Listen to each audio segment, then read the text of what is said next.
Buenas noches. El día de hoy vamos a hablar de gestión ética y compliance laboral y vamos a utilizar como disparador el caso de la venta ambulante en Colombia. Para eso es importante entender que el compliance no es solamente hablar del cumplimiento de la ley, sino de cómo la supervivencia o sostenibilidad corporativa depende de las prácticas éticas. Hay que entender entonces que el compliance nació en el sector financiero para prevenir el fraude y otros delitos como el lavado de activos o la financiación del terrorismo, lo que llamamos el riesgo LAF,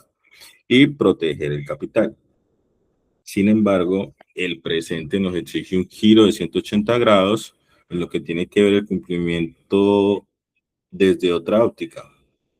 Lo que implica es que se debe trasladar a las áreas de talento humano, situando la dignidad humana como nuestro stakeholder principal. Entonces, pudiéramos afirmar que el concepto central sobre el que hoy vamos a trabajar en cuanto al compliance laboral es que no es solo hard law o derecho duro, que está compuesto por lo que son los instrumentos normativos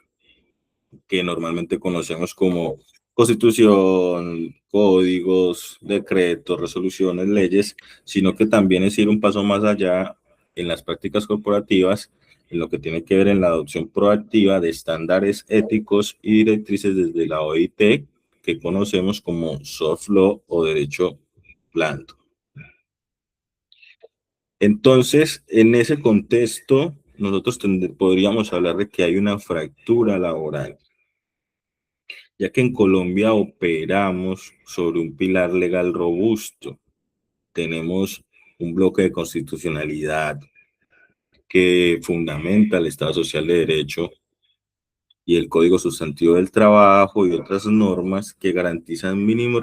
irrenunciables en lo que tiene que ver en materia laboral. Pero existe una fractura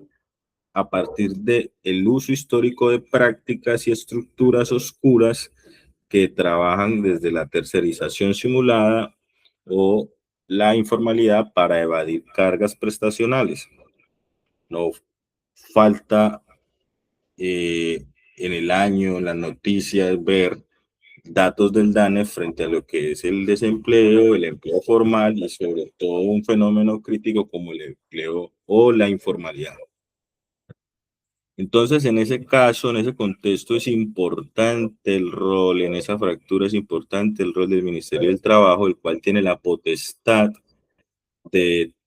funcionar como policía administrativa en materia laboral, ya que puede inspeccionar, vigilar, investigar y sancionar. En ese contexto, el caso que nos ocupa o que nos sirve para entender ese concepto de compliance laboral es el caso de marcas de consumo masivo que conocemos y hemos conocido de siempre como Vive 100, Bonais, Crema Helado, que tienen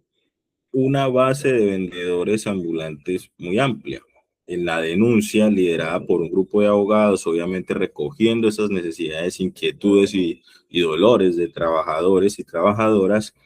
se ha podido establecer que existe una red de más de 500,000 vendedores ambulantes para estas grandes marcas. Hoy existe esa denuncia formal ante el Ministerio del Trabajo por presunta explotación laboral. Y incluso el propio ministro del Trabajo ha llegado a calificar estas estructuras como esclavitud moderna. Y eso nos pone a nosotros como gerentes de talento humano, jefes de relaciones laborales o personas que trabajamos con y para las personas dentro de las organizaciones ante uno de nuestros mayores riesgos, la imposición de sanciones administrativas en el contexto de un procedimiento administrativo sancionatorio liderado y llevado a cabo por el Ministerio del Trabajo, que contiene el potencial de imponernos multas que se pueden tasar en cientos de millones de pesos. Ahondando un poco más en las prácticas operativas que están siendo denunciadas, su riesgo legal y el impacto humano y corporativo, tenemos que, por ejemplo, en esa estructura o forma de vinculación o de disimulación de la vinculación, existe la subordinación, que es un elemento esencial ante el cual se presume que existe un contrato de trabajo según la misma norma del Código Sustantivo como los fallos judiciales que han desarrollado en esta materia lo que se denomina el contrato de realidad. En este caso, exigencia de rutas, horarios, uniformes o formas de ejecutar el trabajo que estas personas día a día desarrollan en semáforos, en los andenes, los parques, etcétera. También vamos a tener en otro elemento muy importante derivado de los contratos de trabajo o relaciones de dependencia, como es la seguridad social. En este punto, el deber de la afiliación y la cotización a los subsistemas de la seguridad social, como es la pensión, la salud y los riesgos laborales, así como los parafiscales materializados en las cajas de compensación familiar. Esto implica que, por ejemplo, si un trabajador se enfermase, si se accidentara o desarrollara una enfermedad de índole laboral, podría obligar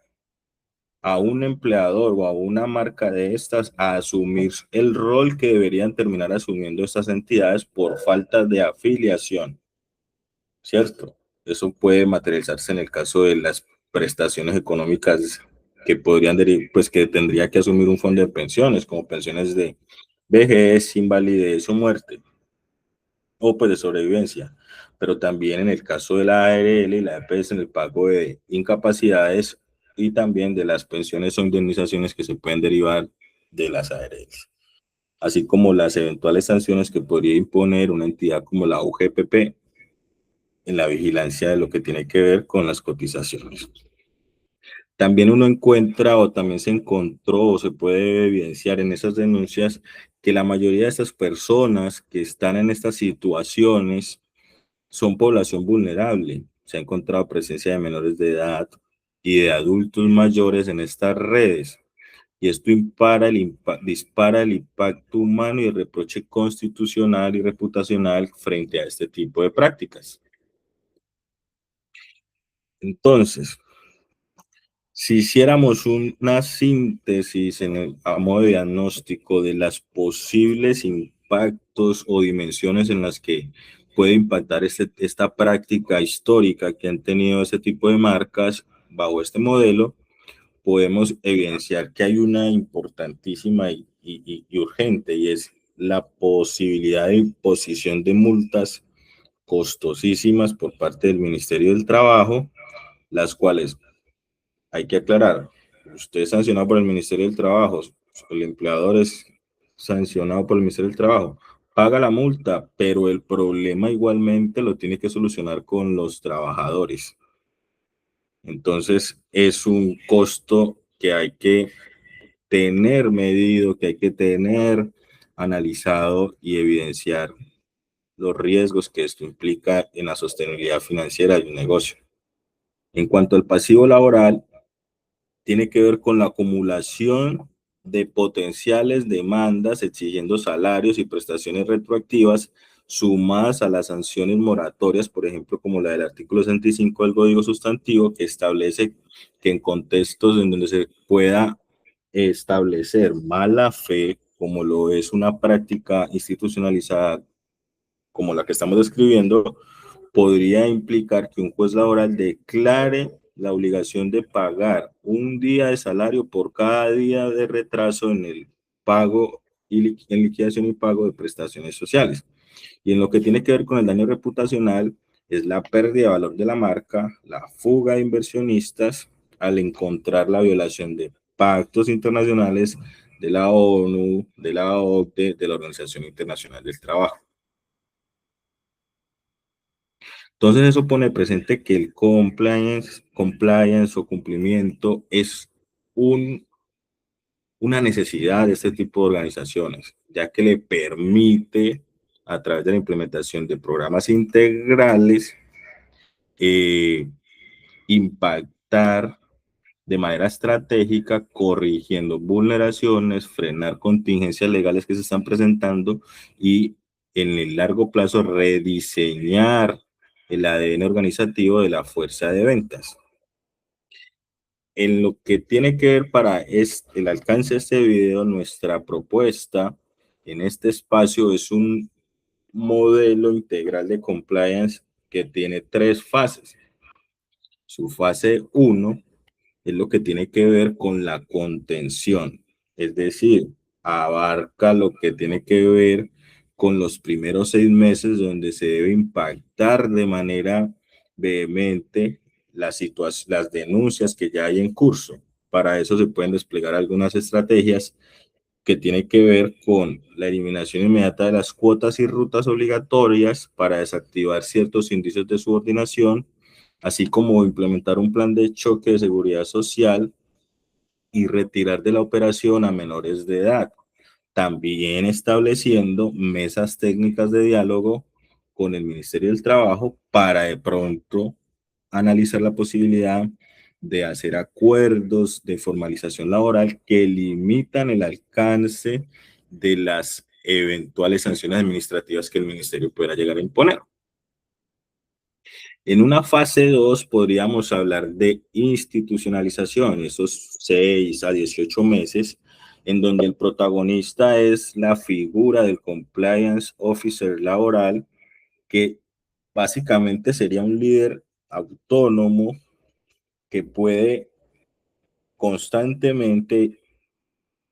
estar analizando las situaciones o prácticas riesgosas, creando un canal de denuncias anónimo y una reingeniería contractual que formalice la realidad o garantice la autonomía real. Esas prácticas de esta fase no solamente van más allá de un nombramiento, sino que también incluyen tener un código de ética vinculante